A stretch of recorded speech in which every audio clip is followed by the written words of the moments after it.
The coffee was still hot when my phone rang. I remember that detail because I'd just poured it, that first cup of the morning, the one I actually looked forward to. And I was standing at the kitchen window, watching the birds at the feeder my late husband Wallace had built 30 years ago. A cardinal had just landed. I was thinking about nothing in particular. Just the bird, just the quiet, just the coffee. Then the phone rang, and it was my son. Mom. That was all he said at first. Just my name, or rather, not even my name. Just that word. The way he said it told me something was off. There was a flatness to it, like he'd rehearsed saying it. "Good morning, sweetheart," I said. I set my mug down on the counter. "We need to talk about something. My son, I'll call him by what he is because that's what matters here. My son is 36 years old. He was a careful child, always thinking things through, always the one in class who turned in assignments a week early. He became an architect, which surprised no one. He designs buildings that have to stand up and make sense. He has always, in his own quiet way, made sense to me. Until Petra. Petra came into his life about 2.5 years before that phone call. She was introduced to me at a dinner in late October, one of those dinners where everyone is slightly overdressed and the conversation is slightly too loud. My son, I'll call him Nathan here, though that's not his name. Nathan brought her to my house in Flagstaff. She wore a silk blouse and ordered her steak so well done it came back looking like a hockey puck, and she spent most of dinner asking me questions that felt less like curiosity and more like intake forms. "Do you own this house outright? When did your husband pass? Do you travel much?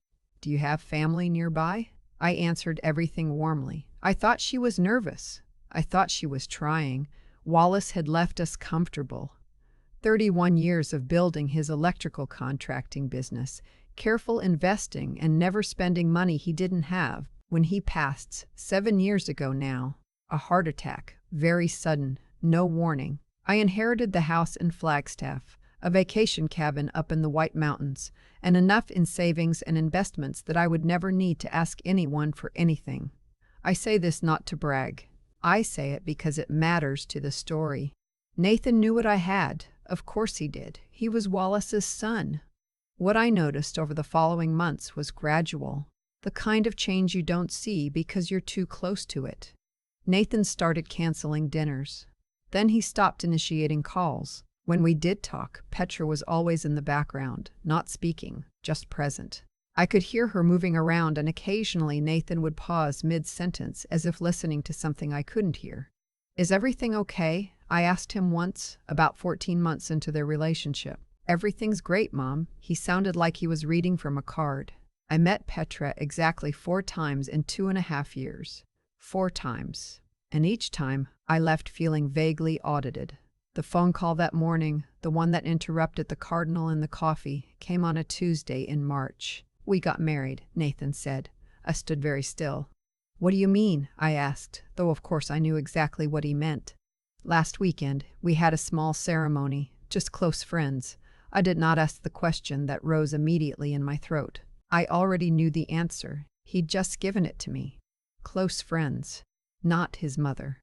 Not his Aunt Sybil, who had driven 4 hours to his college graduation and cried the whole drive home. Not anyone from his father's side of the family who would have crossed the country to be there. Close friends, he said, meaning Petra's people. "Congratulations," I said. "Mom, I mean it. Congratulations." There was a pause. I heard her in the background. "The thing is," he said, "we're planning a honeymoon trip in about 3 weeks. We were hoping to use the cabin." I put the phone down on the counter, not to hang up, just to breathe for a moment. I could still hear his voice, small and tinny, saying, "Mom? Mom?" The cabin had been Wallace's favorite place in the world. He'd bought the land before Nathan was born, built the structure himself over 2 summers with help from his brothers. It had a stone fireplace, 3 bedrooms, and a view of the Sitgreaves National Forest that made you feel like the world was much larger and quieter than it actually was. I had spent every Thanksgiving there for 20 years. I had scattered some of Wallace's ashes from the back porch. It was not a beach house or an investment property or a vacation rental. It was a place where my family had lived and grieved and laughed. It was mine. I picked up the phone. "Nathan," I said, "you didn't invite me to your wedding." "Mom, it was small. You didn't invite me to your wedding," I said again. Not angry, just clear. "You'll need to find other accommodations for your honeymoon. I hope it's a wonderful trip." Then I said goodbye, and I hung up. I stood in my kitchen for a long time after that. The cardinal was gone. The coffee was cold. I poured it down the sink and made a fresh cup, and I sat at the table and I thought very carefully about what had just happened, and about the months that had led up to it, and about a feeling I'd been pushing aside for the better part of a year. Something was wrong with Petra. Not wrong in the vague way that mothers-in-law think things are wrong with their children's partners. Wrong in a specific, observable, this does not add up way. I am not an impulsive woman. Wallace used to say I was the most measured person he'd ever met, which was usually a compliment and occasionally a gentle complaint. I don't leap to conclusions. But I had been quietly collecting details for months, the way you collect kindling without quite knowing you're doing it. Petra said she was a licensed financial advisor. She'd told Nathan she'd worked at a respected firm in Phoenix for 8 years. But when I'd mentioned the firm's name to my friend Joanna, who actually works in financial services, Joanna had frowned and said she'd never heard of it, not a red flag on its own. Phoenix is a big city. Petra's family was, according to her, very private. She had mentioned a father who was a developer in Scottsdale. She had mentioned a mother who traveled a lot. She had mentioned a brother who was in finance overseas. None of these people had ever appeared. Not at the 4 dinners, not at Nathan's firm's holiday party where she'd been on his arm all evening. Not, apparently, at their own wedding. And there was the matter of the condo. About 8 months before the phone call, Nathan had mentioned, very casually, that he and Petra were looking at buying a condo together. A few weeks later, he mentioned they'd found one they loved, in a newer building in downtown Phoenix. A few weeks after that, he stopped mentioning it. When I asked, he said things had fallen through. He changed the subject with the speed of someone who has been told to change the subject. I had started writing things down, just notes to myself, dates and details, in a small notebook I kept in the kitchen drawer. Wallace had taught me that. "Write things down," he used to say. "Memory is kind. Paper isn't." 2 weeks after the phone call, I drove down to Phoenix. I didn't announce the visit. I know that sounds calculated. It was, but I want to be clear. I was not planning a confrontation. I was planning lunch with my old college roommate Gwen, who had moved to Phoenix 3 years earlier and who had been asking me to visit for months. The fact that Nathan's firm was 6 blocks from Gwen's favorite lunch spot was, I told myself, simply geography. After lunch, I walked. I am 63 years old and I walk 4 miles every morning, and I believe strongly in the restorative power of putting one foot in front of the other when your mind is too full. So I walked, and I found myself, more or less deliberately, in front of the building where Petra had said she worked. I went inside. I asked at the front desk for the financial advisory firm by name. The receptionist looked at me blankly. "There's no firm by that name in this building," she said. "There never has been, as far as I know." I thanked her and walked back outside into the March heat.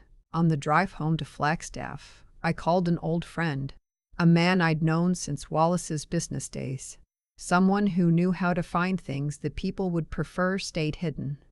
I told him what I knew about Petra. I told him the firm name, the father's supposed business, the brother's supposedly overseas. I told him about the condo that had fallen through. "Give me a couple of weeks," he said. It took him 10 days. What he found was not dramatic. It was not the kind of thing that makes news or gets turned into a documentary, but it was, in its quiet, methodical way, devastating. Petra's real name was Petra. That part was true. But she was not a licensed financial advisor. She had never worked at the firm she'd named. Because the firm, such as it was, existed only as a registration in a Delaware LLC database, connected to an address that turned out to be a UPS store. What she had done for the better part of a decade was attach herself to men with assets, usually older men. or men with family money, or men who had inherited something worth taking. She would spend anywhere from 6 months to 2 years building trust, positioning herself in a relationship, and then, gradually, carefully, she would begin moving money. Not stealing exactly, not in the dramatic sense, but persuading, a joint account here, a co-signed loan there. I found an investment opportunity. It's short-term, the returns are significant, we should move fast. And then, somehow, the money would be gone, and Petra would be confused and devastated about it too. And by the time anyone thought to look carefully, she'd be somewhere else. She'd done it twice before Nathan. Once to a man in Albuquerque who had lost his retirement savings in what Petra described to him as a private real estate syndication. Once to a couple in Tucson, the wife had trusted her, had convinced her husband, who lost $180,000. Neither case had resulted in criminal charges because both times, Petra had been careful enough to keep her name out of the actual transactions, operating through other LLCs, through third-party names. The condo that had fallen through. I knew, when my friend told me this, exactly what had happened with the condo. I sat with all of this for 3 days. I made myself sit with it. I did not call Nathan. I knew that calling Nathan would accomplish nothing. Not yet. Not without something he couldn't dismiss. Petra was careful and patient, and she had spent 2 years making herself indispensable to my son. A phone call from his mother saying, "I hired someone to look into your wife," would not go well. I needed something concrete, something in his hands, something he could look at. My friend had found court records, civil suits, not criminal, but documented. He'd found the name of the man in Albuquerque, a retired civil engineer named Harold. He'd found through a paralegal contact in Tucson a deposition from the couple there that mentioned Petra by description, if not by name. I organized everything in a folder. I printed every document. I wrote a 2-page summary as clearly and unemotionally as I could, because I knew that if I called Nathan in tears or in anger, he would hear his wife's voice in his head telling him his mother was manipulative, controlling, jealous. I had to give him facts. Just facts, laid out plainly, in the way Wallace would have done it. Then I drove back to Phoenix. I called Nathan from the parking lot of a coffee shop 2 blocks from his firm's office. "I'm in Phoenix," I said. "I need 30 minutes of your time. It's important. Can you meet me?" There was a pause. I heard her voice in the background again. "Mom, this isn't really a great time, Nathan." I kept my voice level. "I'm asking for 30 minutes. I drove 3 hours. Please." He met me at the coffee shop 20 minutes later. He came alone. I don't know if that was a choice or if Petra didn't know he'd left, but he was alone, and that was what mattered. I didn't say hello. I slid the folder across the table. "Please read this," I said. "All of it. I'll wait." He looked at me for a long moment. Then he looked down at the folder. It took him about 15 minutes to read it. I watched his face, not to read his reaction, but because I couldn't look away. He was 36 years old, and he looked, sitting there, like the boy who used to fall asleep on my shoulder in the car on long drives. I had to remind myself that sentiment was not what this moment needed. When he finished, he didn't speak for a long time. "Mom," he finally said. His voice was different, smaller. "I know," I said. "How did you? It doesn't matter. She's my wife." "I know." He closed the folder. He opened it again. He read the first page of the civil suit summary a second time. I watched him do the math, the condo probably. The investment opportunity he'd maybe half mentioned to me once and then never brought up again. The things he'd already noticed but told himself not to see. "What do I do?" he said. That question broke my heart a little, if I'm honest. Not because I didn't have an answer, but because of how young he sounded asking it. He was my son, and he had walked into something terrible with his eyes half open, and now he was sitting across from his mother in a coffee shop in Phoenix, asking what to do. And I thought of Wallace, who would have put his hand on Nathan's shoulder and said something quietly useful, and I wished more than anything that Wallace was there. "You talk to a lawyer," I said. Today, if you can. Not a lawyer she knows or introduced you to, your own. She didn't steal anything, he said, almost to himself. Not yet. I know, I said. And if you talk to a lawyer today, you can keep it that way. I drove home that evening. Nathan called me from the road. He'd left the office early to tell me he had an appointment the next morning with an attorney, someone from his firm's approved list whom Petra would have no connection to. He sounded hollowed out. I told him I loved him and that this was going to be hard and that he was going to be okay. I believed both things. The next 3 months were not simple. They rarely are. Petra did not go quietly. She cycled through confusion, then grief, then anger, then a version of the story in which I was the villain. The controlling mother, the jealous woman who couldn't stand to share her son, who'd manufactured evidence. She called me once directly. I let it go to voicemail. I have never listened to that message. I deleted it. Some things are not worth knowing. Nathan's attorney was thorough. Petra had, as my friend had found, operated through LLCs. The condo situation turned out to be exactly what I'd feared. She had funneled $40,000 of Nathan's money into an LLC that then dissolved, the funds gone somewhere that would require a forensic accountant to trace. Nathan's attorney filed for the annulment on grounds of fraud. They also referred the financial matter to a prosecutor's office. I don't know exactly what happened after that, legally. Nathan didn't share all of it with me and I didn't press. What I know is that within 4 months the annulment was finalized, and about 6 months after that, Nathan told me, very carefully, that Petra had been charged. I asked if the Albuquerque man was part of it. He said yes. She won't hurt anyone else for a while, he said. I didn't ask for more details. I didn't need them. What I can tell you about the time since then is simpler. Nathan drives up to Flagstaff most weekends now. We had Thanksgiving at the cabin. Sybil came, and Wallace's brother and his wife, and 2 of Nathan's friends from college who had apparently been quietly worried about Petra for over a year, but hadn't known how to say it. Nathan and I rebuilt something over those months that I hadn't realized we'd lost. Not his fault. Not entirely, anyway. She had been careful, and she had been patient, and she had known exactly what she was doing. The cabin still has the stone fireplace and the view of the forest. The bird feeder in Flagstaff is still there, though I replaced the wood last spring. It was starting to rot. A cardinal still comes in the mornings. I think about Wallace sometimes when I'm standing at the kitchen window. I think about what he would say. He was a practical man and he would probably start with the thing that needed fixing. He always did, and work outward from there. He would not have wasted time on bitterness or on grief that had no use. I have tried to do the same. There are women I know now, not many, but a few, who found themselves in situations something like mine. A daughter-in-law who isolated their son.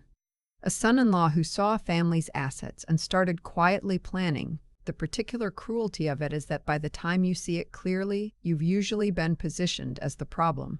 You've been told you're overprotective or jealous, or that you can't let go. And maybe sometimes that's true, but not always. What I know is this. The cabin is where it's always been. Nathan is where he's always been. The coffee is hot in the mornings, and the birds come when the feeder is full, and the forest doesn't care about any of this, which is perhaps why I find it so comforting. Some things hold.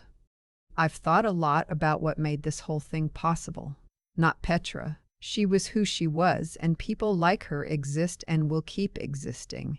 What I've thought about is Nathan.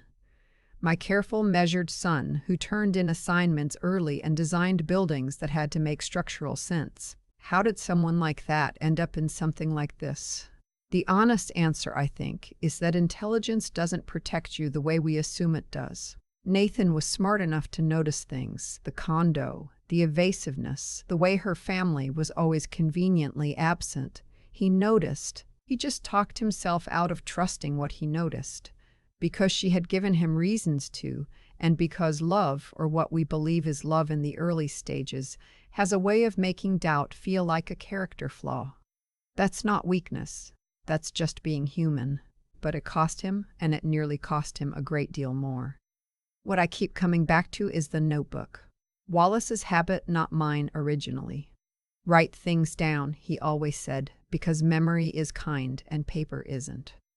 I had been keeping notes for months before I knew what I was collecting them for. That habit, that small, unglamorous discipline of writing dates and details in the kitchen drawer notebook, is what eventually gave Nathan something he couldn't argue with. Not emotion, not a mother's instinct. Paper. There's something in that worth sitting with.